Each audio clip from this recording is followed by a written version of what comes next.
الحمد لله رب العالمين الرحمن الرحيم مالك يوم الدين إياك نعبد وإياك نستعين اهدنا الصراط المستقيم صراط الذين أنعمت عليهم غير المغضوب عليهم ولا الضالين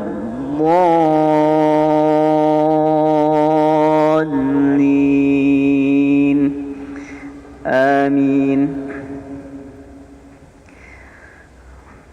Pagi hari ini kita akan melanjutkan tafsir surah Yasin di ayat 73.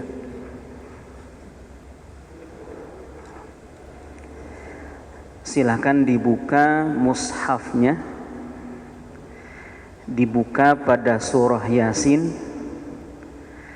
ayat 73. Dan sebelum kita membahasnya,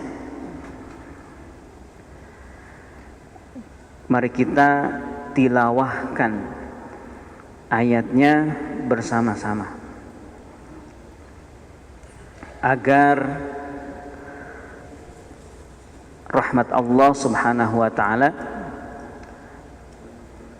turun kepada kita dengan sempurna. Semakin banyak organ tubuh kita yang terlibat dengan Al-Quran.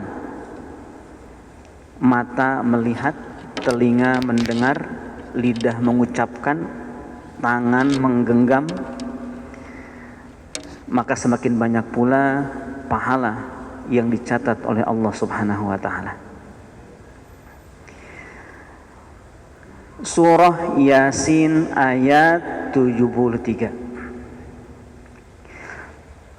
A'udzu billahi minasy syaithanir rajim. Silakan. A'udzu billahi minasy syaithanir rajim. Bismillahirrahmanirrahim.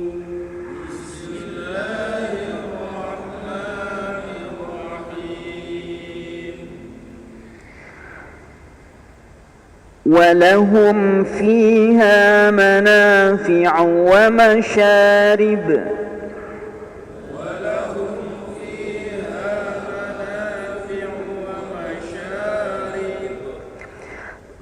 أفلا يشكرون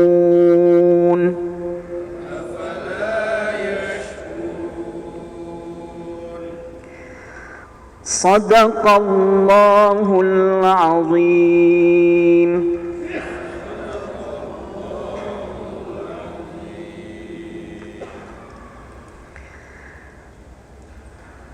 Surah Yasin ayat 73. Sudah berapa tahun kita mengaji makna surah Yasin ini? Dari ayat 1 dan untuk 1 bulan 1 ayat. 1 bulan 1 ayat. 1 pertemuan 1 ayat. Bahkan ada yang 1 pertemuan separuh ayat. Dimulai sejak almarhum masih segar bugar. Ayat 73 ini berarti 10 ayat lagi. Sedikit, tetapi kalau lihat bulannya 10 bulan lagi.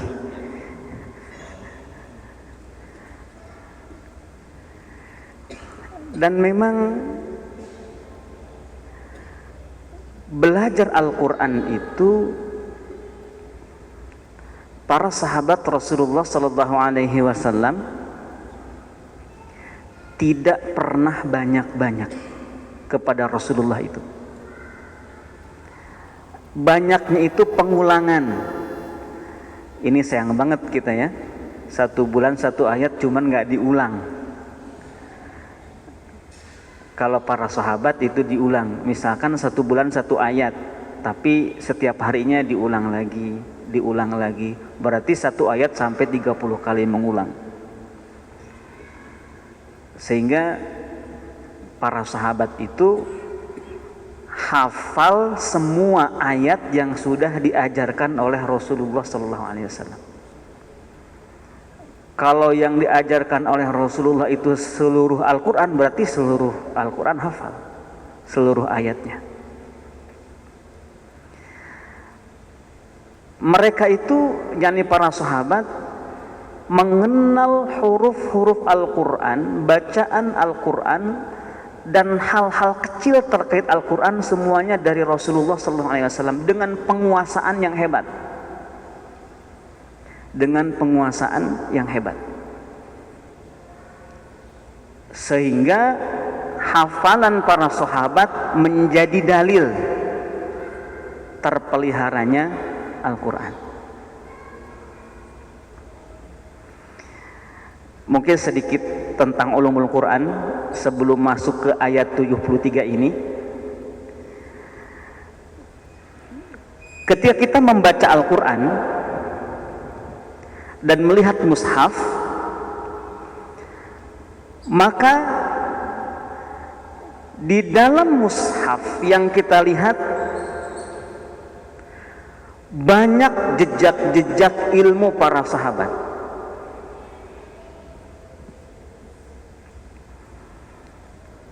Pertama, bacaan. Bacaan yang mana? Bacaan Rasulullah Sallallahu Alaihi Wasallam, di mana bacaan tersebut diturunkan oleh Allah Subhanahu Wa Taala.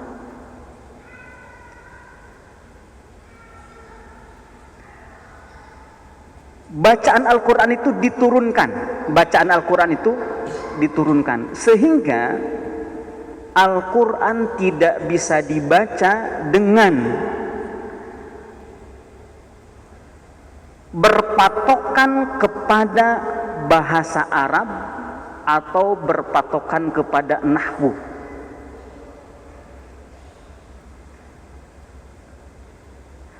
Kenapa?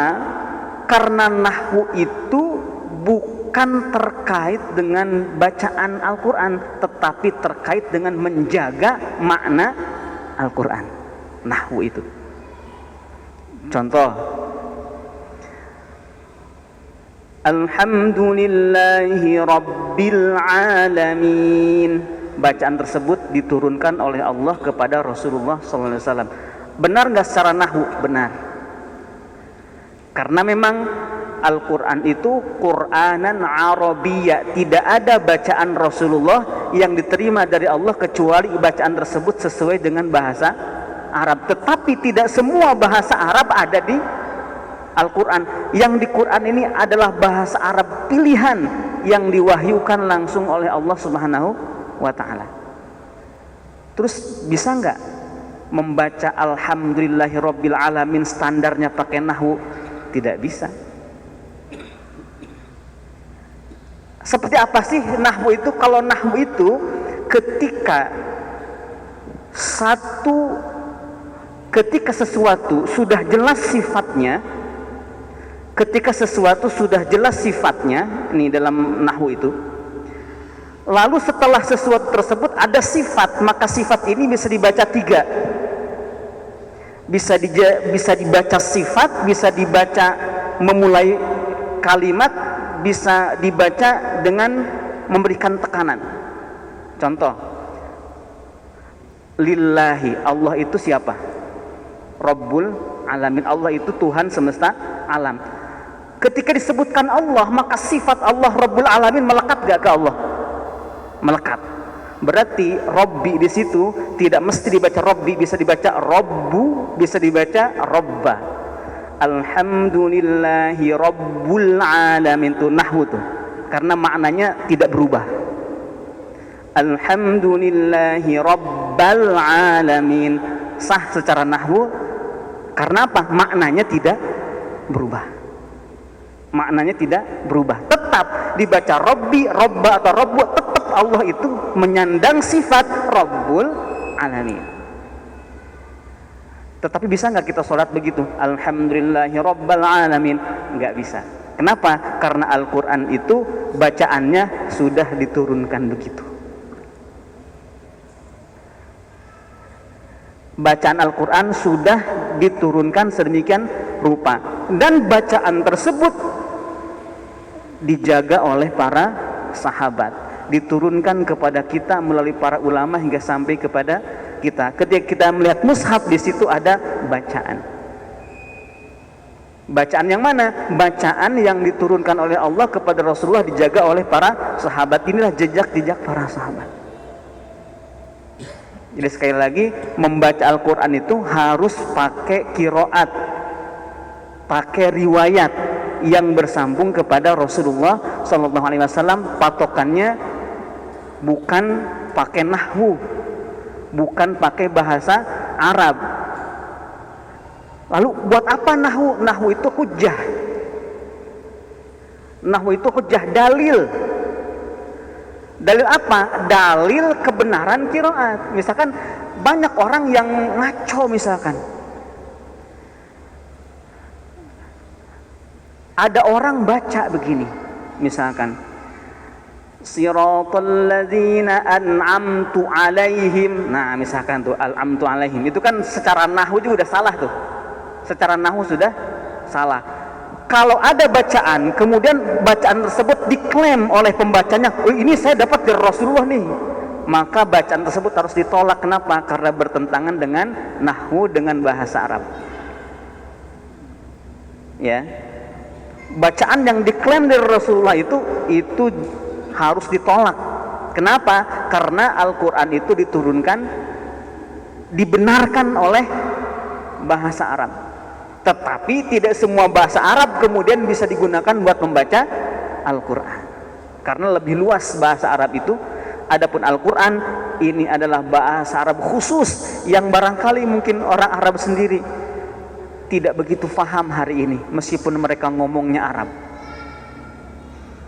Karena ini memang diwahyukan oleh Allah Subhanahu wa Ta'ala. Itu yang pertama. Yang kedua, ketika kita melihat mushaf, ada nomor ayat. Tadi saya sebutkan, walahum fiha manafi'u wa masyaribu afala yashkurun. Nomor ayat berapa? 73. Maka perlu diketahui, walahum fiha manafi'u wa masyaribu afala yashkurun, itu nomor ayat 73. Berdasarkan mana? Berdasarkan riwayat dari Rasulullah SAW melalui jalur periwayatan Kufi. Melalui jalur periwayatan Kufi. Kenapa? Karena Rasulullah SAW mengajarkan Al-Quran kepada para sahabat, ujung-ujung ayat itu banyak variasinya. Banyak variasinya. Lalu para sahabat menjaga semua ujung ayat yang telah diajarkan oleh Rasulullah kepada mereka.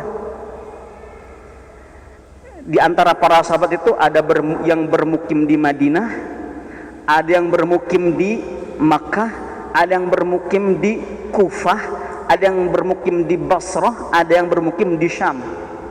Ternyata para sahabat yang bermukim di kota-kota tersebut mempunyai pengajaran ujung ayat yang berbeda-beda. Mempunyai pengajaran ujung ayat yang berbeda-beda. Walahum fiha manafi'u masyaribu afala yashkurun, itu nomor ayat 73 menurut para sahabat yang diberikan pengajaran oleh Rasulullah yang pindah ke Kufah. Oleh karena itu kalau kita cari ke Mekah, ke Madinah, ke Syam dan ke Basrah, maka ayat ini bukan ayat 73 tapi ayat 72. Walahum fiha manafi'u masyaribu afala yashkurun. Itu kalau kita melihat dan belajar ujung ayat melalui ulama-ulama yang sanadnya ke Mekah, Madinah, Syam dan Basrah, maka itu ayat ini walahum fiha manafi'u masyaribu afala yashkurun, surah Yasin itu ayat 72 bukan 73. Maka kita sering mendengar jumlah ayat Al-Quran ada berapa gitu ya. Nah, surah Yasin ini kan 83 ayat. Itu menurut riwayat jalur Kufah, dan mushaf kita ini mushaf Kufah. Nomor ayatnya Kufah, rasamnya Kufah, qiraatnya Kufah, riwayatnya Kufah, semua ini kita. Ada siapa sih di Kufah itu sahabatnya? Di situ ada Ali bin Abi Thalib, ada Ibnu Mas'ud dan sahabat-sahabat lainnya banyak sekali yang mengajarkan Al-Quran di Kufah, membawa ilmu dari Rasulullah sallallahu alaihi wasallam. Jadi kalau ditanya ayat berapa ini? Ayat 73. Nah, kalau bagi ahli atau ulama di bidang ulumul Quran tentu akan ini menurut riwayat yang mana gitu. Nomor 73 menurut riwayat yang mana? Oh, ternyata karena kita pegangannya adalah mushafnya Kufah, rasamnya Kufah, nomor ayatnya juga Kufah, qiraatnya juga Kufah, riwayatnya Kufah. Riwayat kita kan Hafiz Al-Kufi namanya. Qiraatnya Asim Al-Kufi. Rasamnya pun juga rasam Kufah semuanya. Itu yang kita lihat. Ada yang menarik sebenarnya, yang para ulama ahli Quran hari ini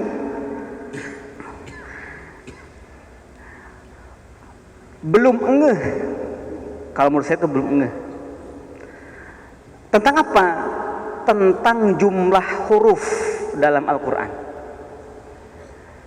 Ini standarnya belum jelas nih dari para ulama nih.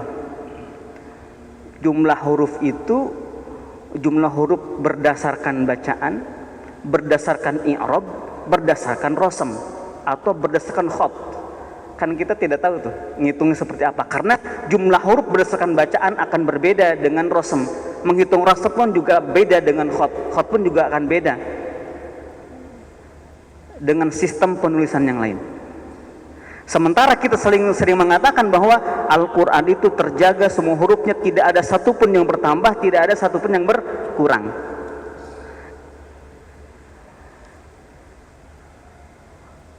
Padahal kalau kita hitung mushaf itu berbeda-beda loh jumlah hurufnya. Saya sengaja merujuk kepada ulama-ulama yang meriwayatkan jumlah huruf. Misalkan jumlah huruf surah Yasin, itu ada Imam Al-Farra, dia mengatakan surah Yasin itu berjumlah 2942 huruf. Mohon maaf, 3942 huruf.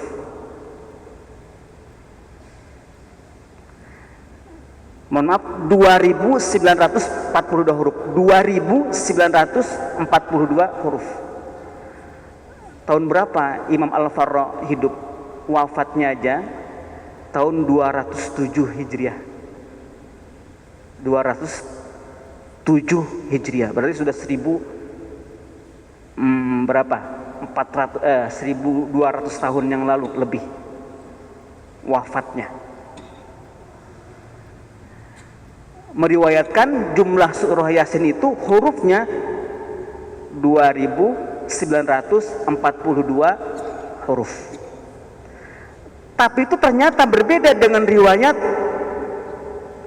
Al-Fadl Ibnu Syazan, Abu Amr Ad-Dani dan Al-Ja'bar yang mengatakan bahwa Jumlah huruf surah Yasin itu 3020.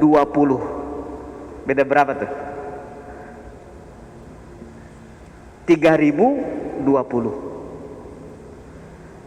Sementara ada lagi yang mengatakan itu seperti As-Sajawandi dalam kitabnya, kemudian Al-Umani dan juga Ibnu Abdil Kafi dalam kitabnya mengatakan bahwa surah Yasin ini jumlah hurufnya itu adalah 3000 huruf, tidak kurang tidak lebih. Kok bisa beda begini?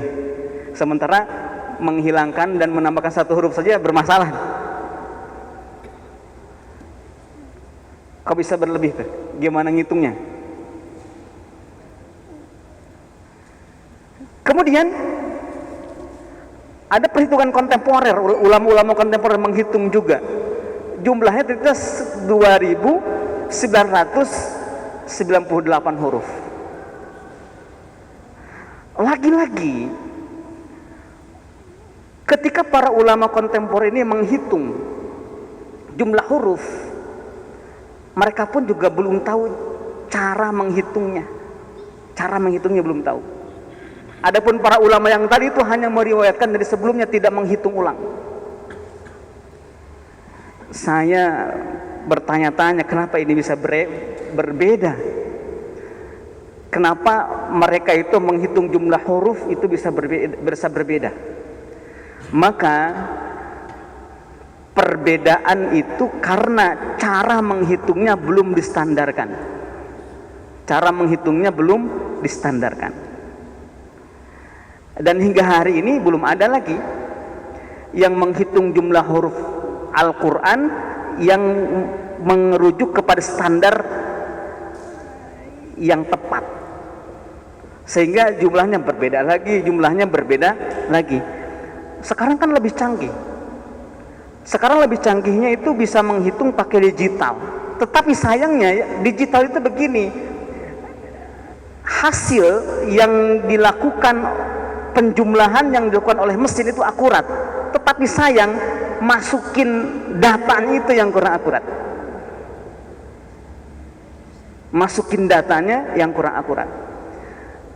Caranya itu kan harus dipisahkan mana dhabt, mana rosem, mana rosem yang sampai sanadnya kepada Rasulullah, mana yang tidak, harus dipisahkan dulu, ya.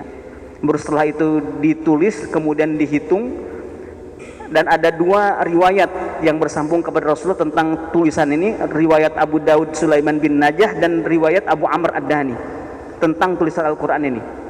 Maka dari situ ketika menghitung huruf, saya katakan harus merujuk kepada rosem yang dipilih oleh ulama yang sanadnya sampai kepada Rasulullah SAW. Lalu saya menghitung sendiri menggunakan dua riwayat. Pertama riwayat Abu Daud, yang kedua riwayat Abu Amr. Riwayat Abu Daud surah Yasin ini 3229. Riwayat Abu Amr lebih 23 huruf. Nah, mushaf kita ini lebih 23 huruf karena ini menggunakan riwayat Abu Amr Ad-Dani. Berarti berapa tuh? 2292 ditambah 23. Itu jumlah huruf surah Yasin di Quran kita. Lebih 23 huruf. Apakah menambahkan Al-Quran? Tidak. Kenapa? Karena Abu Amr pun juga menulis Al-Quran ini dengan tulisan seperti ini, juga bersanad kepada para sahabat, juga kepada Rasulullah SAW. Karena ternyata dalam teknis penulisan mushaf ini saat itu Utsman bin Affan sampai membuat 5 mushaf yang berbeda, ya, 5 mushaf yang berbeda. Jadi sekarang kita mau menghitung huruf pakai mushaf yang mana nih? Tulisan yang mana nih? Tulisan Utsman yang dipegang di Madinah oleh Utsman, atau merujuk kepada yang lebih senior lagi itu mushafnya Abu Bakar yang dulu dikumpulkan pada zaman Abu Bakar, atau yang mana? Maka tentu di situ akan berbeda cara menulisnya, ngejaknya. Contoh begini. Kalau bacaannya sama, hanya ejaannya sama. Misalkan contoh bahasa Inggris begini. Good, nulisnya gimana? G-O-O-D. Kalau ditulis G-U-D, salah atau tidak? salah secara ejaan, tetapi mungkin bacaannya benar. Nah, kita pun juga sama, bacaannya semuanya sama nih, tetapi cara nulisnya yang beda-beda, sehingga jumlah hurufnya menjadi berbeda-beda. Bisa dipahami? Go out berarti ada berapa huruf? Ada 4 huruf. Kalau good doang gitu pakai u ada 3 huruf tuh, beda tuh di situ. Jadi nulis Al-Quran ini ada cara-cara menulis yang bersanad sampai Rasulullah, dan cara-cara menulis itu beda-beda, dan semuanya disahkan oleh Rasulullah SAW. Karena itu diturunkan untuk apa? Karena bacaan Rasulullah pun juga banyak, bukan hanya satu, sehingga tulisan tersebut bisa menampung semua bacaan yang diturunkan oleh Allah kepada Rasulullah SAW. Kalau kita menghitung mushaf, maka tentu akan beda nanti jumlahnya, tergantung kita menggunakan riwayat penulisan yang mana, ejaan yang mana.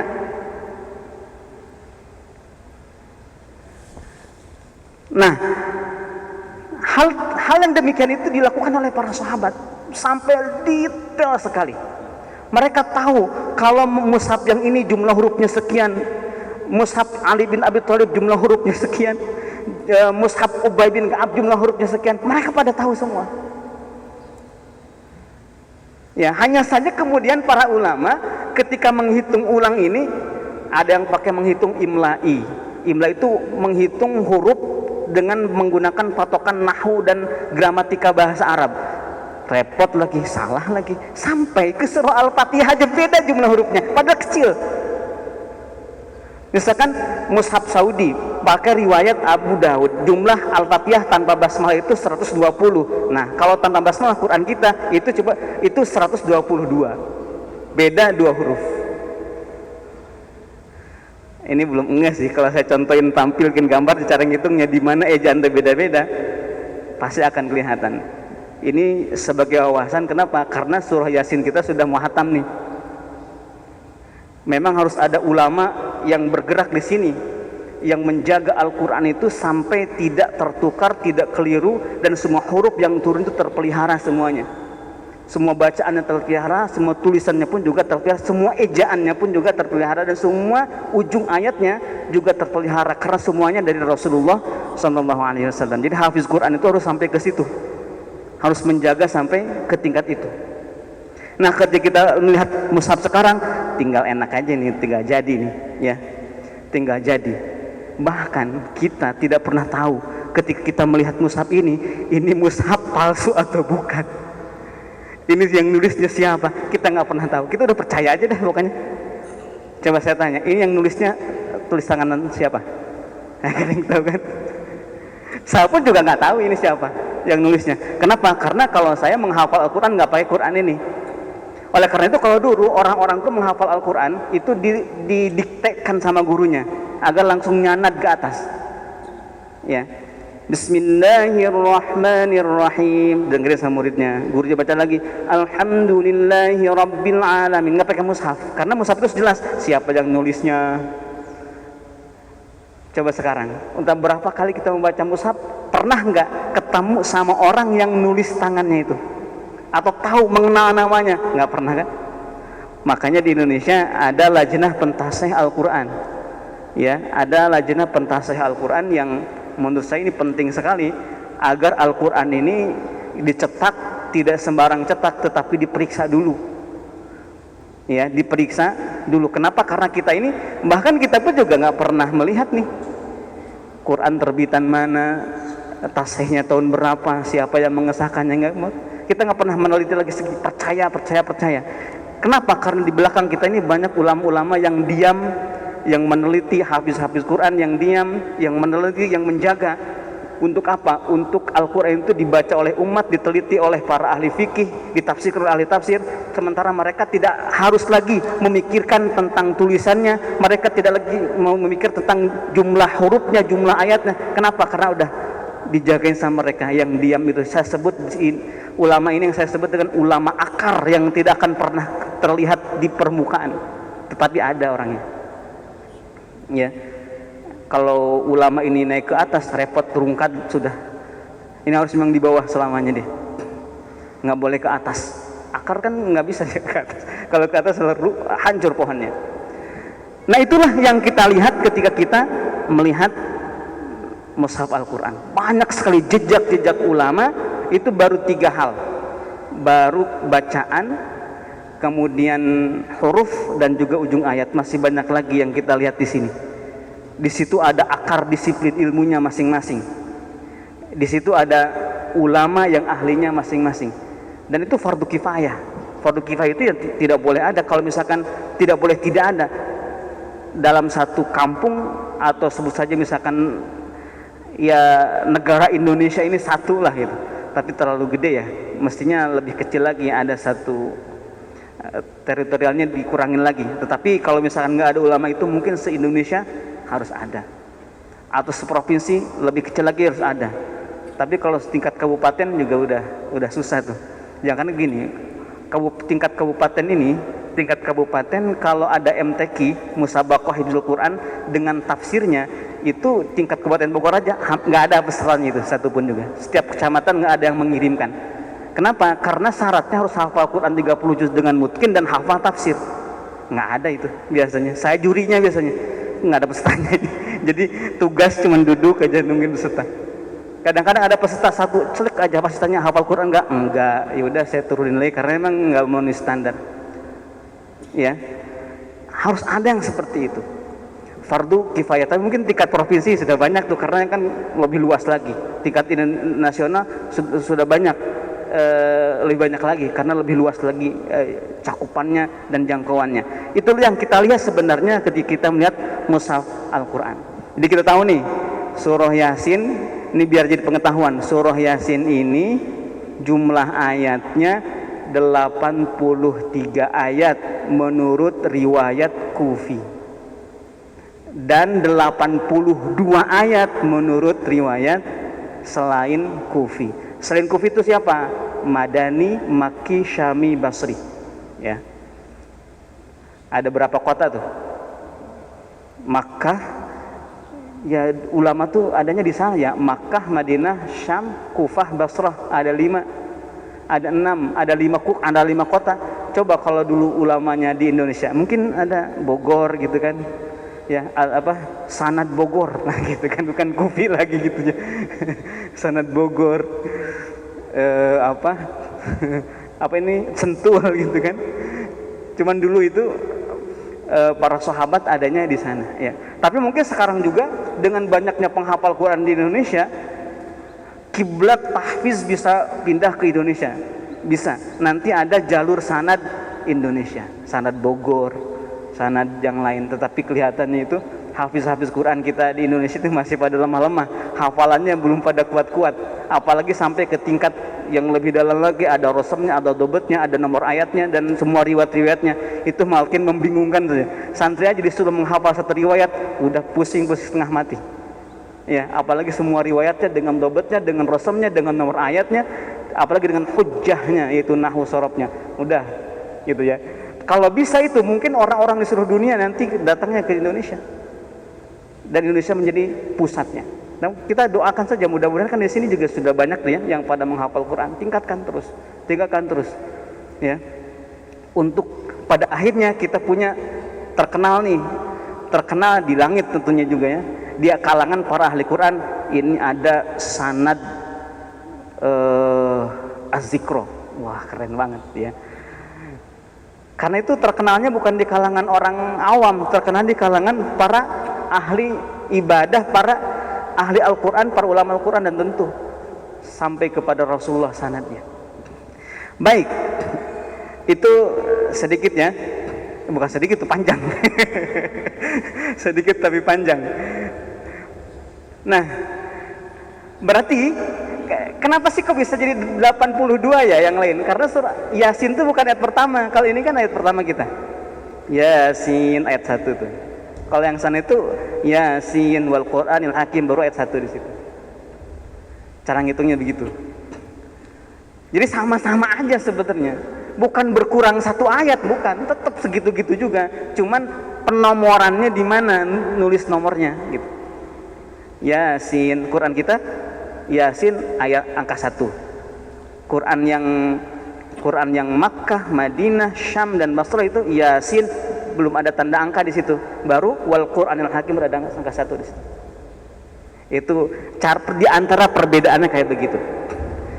Berarti kalau mengatakan surah Yasin ayat 73, berarti jelas itu kufi, bukan pakai riwayat yang lain. Mungkin selama ini orang-orang atau kita barangkali kalau tidak ada pengetahuan ini disangka nomor ayat ini pakem seperti ini. Ternyata tidak. Rasulullah mengajar itu tausian, ya. Rasul mengajarkan itu sesuai dengan apa yang diturunkan kepada beliau, dan ini memang hebat. Cara menjaga Quran begini, kalau kita menjaga Al-Quran, menjaga huruf satu doang,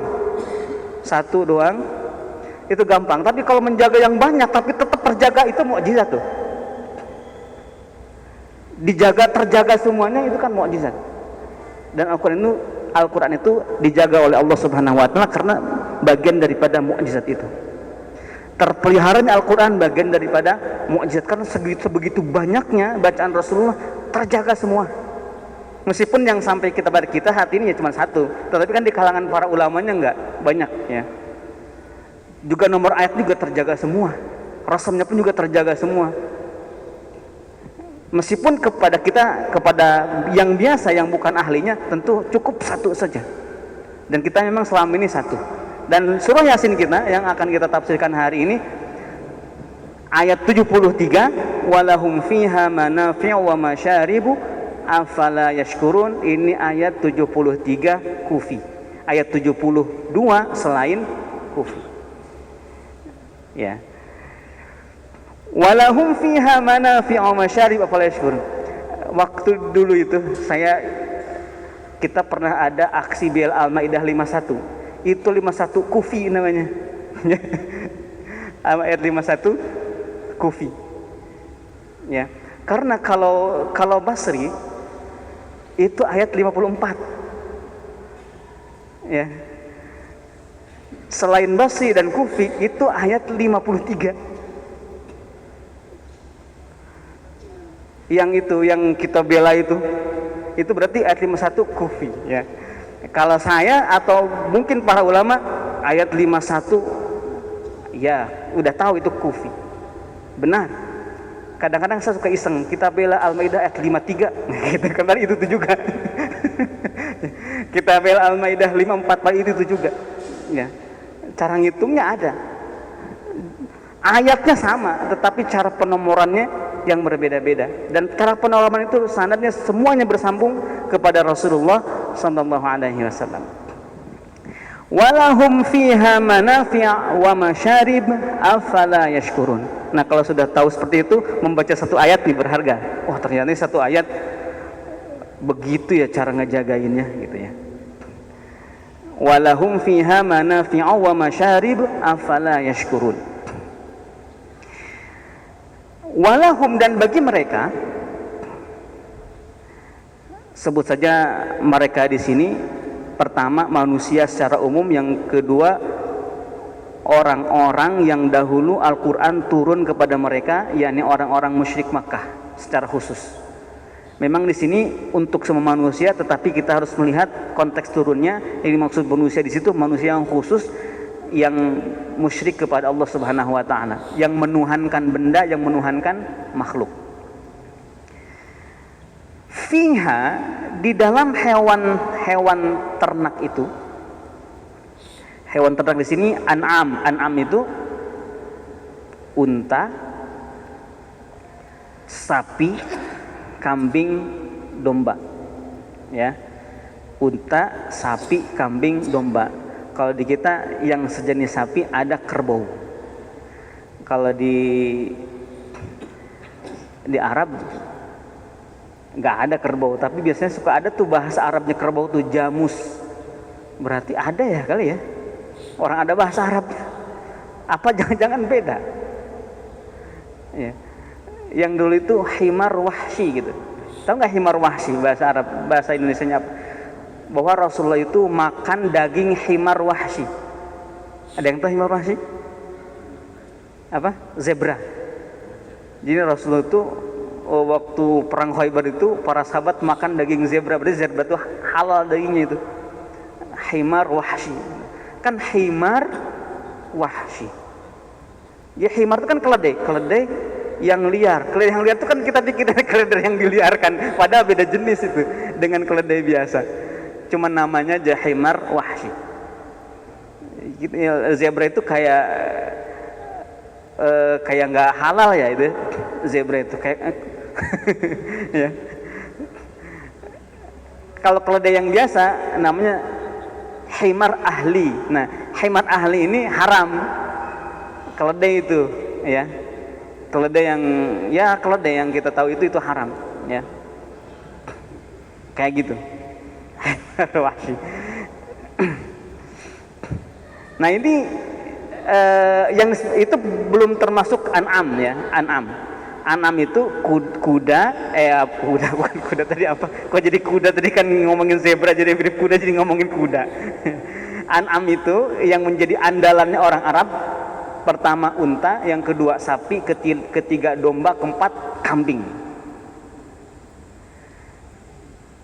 Tapi ada sepasang, jadi 8 pasang, jadi 8 jadinya. Pertama jadi unta jantan, unta betina gitu, ngitungnya orang Arab tuh. Jadi sama niyata azwaj, jadinya 8. Unta jantan, unta betina, sapi jantan, sapi betina, domba jantan, domba betina, kambing jantan, kambing betina. Jadi 8. Seperti itu kalau orang Arab dalam Quran cuma 8 pasang sebutnya itu. Sama niyata azwaj, samaniyah itu artinya 8. Dalam surah Al-An'am sama niyata azwaj, 8 pasang. 8 pasang itu maksudnya itu. Kalau kita nyebutnya 4 pasang gitu ya. Kalau kita nyebutnya 4 pasang. Kalau orang Arab nyebutnya 8 pasang. Nah, ini kadang-kadang tradisi di kita ini 8 pasang. Gimana sih maksudnya? Karena 8 pasang itu kalau bahasa kita jadinya 4 pasang sendal. Itu 1 pasang kalau kita. Kalau di sana jadi na'lain itu kan jadi 2 pasang ya. Karena 2 gitu. Karena yang satu zauj, ini zauj, ini zaujah gitu. Ini jantannya, ini betinanya gitu. Jadi 2 tuh. Kalau kita nyebutnya sendal 1 pasang. Kalau orang Arab bilang 1 pasang, kasihnya 1 doang kali ya. Gitu. Nah, fiha di dalam hewan ternak itu, ini lagi ayat ini lagi ngebahas tentang hewan ternak yang menjadi sarana hidup dan kebanggaan orang-orang Arab sebagai kekayaan yang aset yang mahal gitu ya, bagi orang Arab saat itu. Manafi'u, terdapat manfaat-manfaat. Manafi'u itu manfaat-manfaat, kegunaan-kegunaan. Ya berarti buat dari misalkan ini, ketika hidup bisa dijadikan kendaraan. Ketika diliarkan jadi pemandangan indah, atau bisa dibuat lari kencang, itu kan manfaat-manfaat. Kemudian ketika dipotong kulitnya, bulunya, kemudian dagingnya, tulangnya, nah itu manafinya. Wa masyarib, nah masyarib ini minuman-minuman. Berarti masyarib ini susunya, apalagi air kencingnya. Ayah ya. Ada hadis tentang air kencing unta ini ya, air kencing. Dan memang aneh ya. Kalau untuk kendaraan emang unta di sana itu, atau daging juga unta, ya. Susu juga susu unta.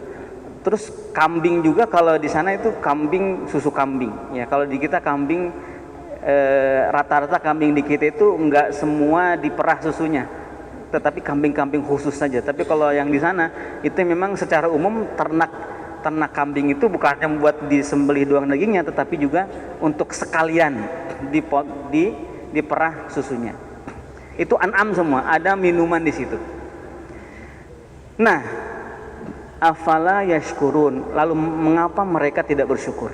Lalu mengapa orang-orang kafir itu tidak bersyukur kepada Allah Subhanahu wa taala padahal telah Allah limpahkan manfaat-manfaat, makanan-makanan, minuman-minuman dari hewan yang banyak itu di saat itu.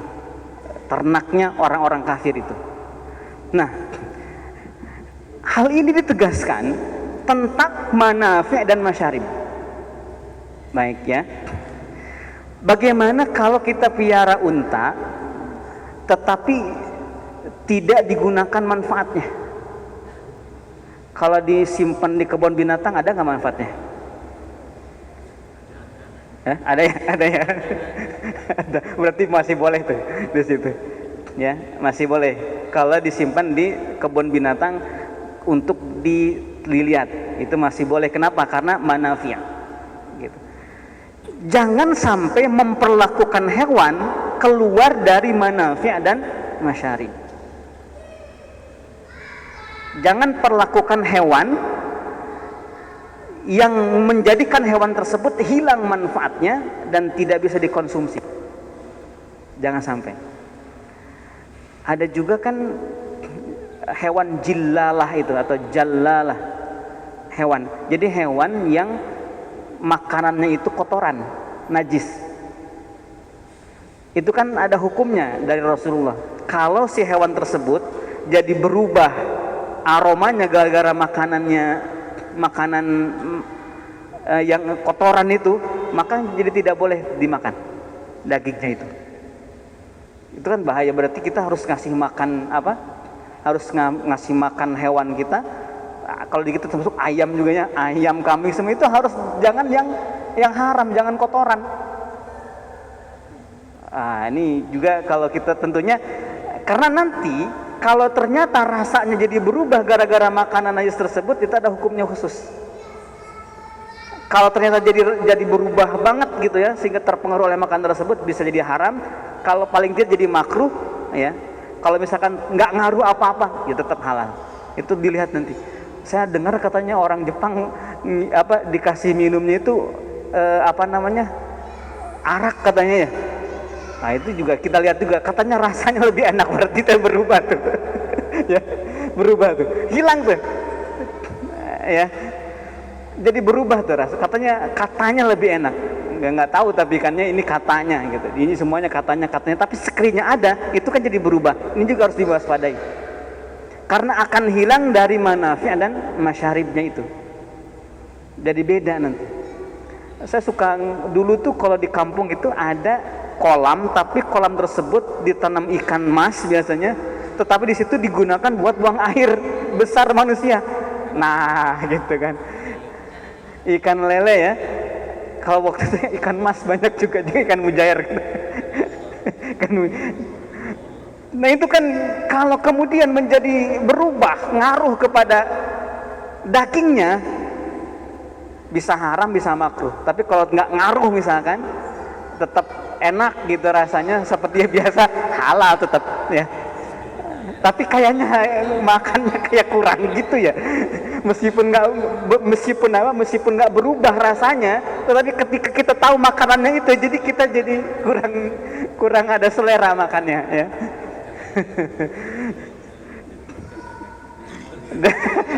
Kita kalau beli ikan nggak tahu tempatnya itu. Mungkin kalau tahu bisa jadi nggak makan juga itu. Baik. Jadi harus dijelaskan di manafi' masyarib. Tetapi orang-orang musyrik itu dia memperlakukan hewan-hewan itu hilang manfaat, hilang fungsinya untuk makanan. Ada yang dipersembahkan untuk Tuhan. Katanya ini tidak boleh ditunggangi. Ini untuk Tuhan. Nah ini, itu perbuatan musyrik. Jadi perbuatan musyrik orang Arab itu banyak yang terkait dengan hewan. Tapi memang juga banyak orang-orang menyembah berhalanya berhala hewan. Kata Al-Quran, manafi' wa masyarib. Kalau kamu benar sayang kepada hewan, itu bukan disembah, tetapi dipotong, dimakan. Dipotongnya juga karena Allah, bukan karena berhala. Kalau karena berhala haram juga, akan terbuang sia-sia di situ. Makanya jelas di sini, orang yang tidak mensyukuri terkait nikmat hewan, sehingga hewan ini hilang fungsinya sebagaimana fi' dan masyarib di ayat ini, maka itu bagian jalan menuju kemusyrikan seperti dilakukan oleh orang-orang Quraisy dahulu, orang musyrik pada zaman Rasulullah. Maka ayat ini mengingatkan mereka agar mensyukuri nikmat Allah. Nikmat itu dipergunakan, bukan disembah atau dibuang hilang manfaatnya. Itu tekanan pentingnya dari ayat ini. Mungkin orang Arab saat itu, mungkin saat ini kita juga jangan sampai memubazirkan harta walau sedikit. Jangan sampai ada hewan tersia-siakan atau tidak terpotong dan lain-lain lah gitu ya, sehingga hilang semuanya. Atau misalkan punya ayam tapi buat ngadu ayam, itu juga hilang manafi' dan masyaribnya. Baik, itu wallahu alam untuk pagi hari ini. Insyaallah kita akan lanjut di ayat 74 Kufi atau 73 selain Kufi. Kita udah tahu nomor-nomornya. Wallahu alam. Wassalamualaikum warahmatullahi wabarakatuh.